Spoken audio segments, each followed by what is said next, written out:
Colleagues, our greatest threat is Russia, and our chance is NATO.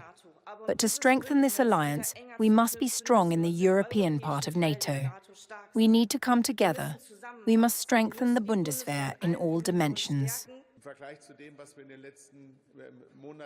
I find that, compared to what we have had to experience in recent months, between Zelensky and Trump, is virtually a 180-degree turnaround in their dealings with each other. Whether the project can really be implemented quickly and easily remains to be seen. But the signal of support is absolutely unmistakable. I find that what you just announced in your government statement, namely that we are now also reaching a solution on the issue of Tomahawk, namely that we will be able to close this capability gap in Germany, to close regarding these weapon systems. Madam President, ladies and gentlemen, dear compatriots, Mr. Federal Chancellor, I really must say, especially after listening to the first part of your government statement, I truly have to ask, where do you actually live? Where do you actually live? With your statements, with your wishes that you spread here, your poll results should be through the roof. You spoke here about the costs of failure. I tell you, the costs of failure increase every day as long as you are Chancellor. In the past 12 months, spending on war weapons has increased by 25 to over 124 billion euros. You are practically celebrating your armament frenzy and have no one who actually reminds you of the weapon. The Federal Minister of Defense, Pistorius, had to painfully learn this after only about 530 responses for voluntary military service followed the approximately 300,000 questionnaires sent out for military registration. The German people, quite obviously, no longer want to be made war-ready. The younger generations have also decided the time of war ministers is over. Instead of turning towards the development of a destructive war economy, there must finally be a focus on fostering peaceful coexistence among the peoples in Europe.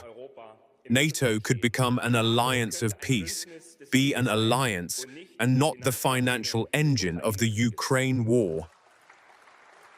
But I must say that what we heard from the American president at the beginning of the summit regarding Greenland and also regarding Spain made me more than bewildered, ladies and gentlemen.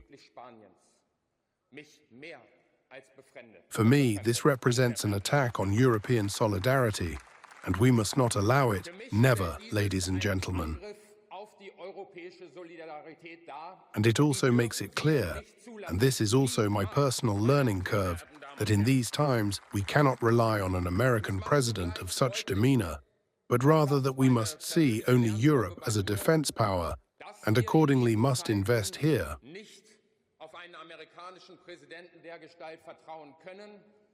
This is a necessary consequence in these times, ladies and gentlemen. In these times, ladies and gentlemen, yes, and it is true that many people in this country are massively unsettled, given the state of the world.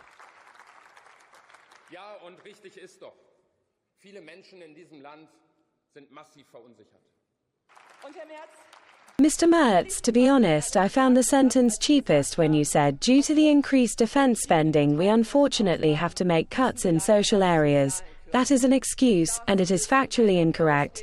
It only creates tension in this society when external security is set against social security in this country. It is also simply not true. You decided to make cuts in this budget simply because you wanted to cut there and nowhere else.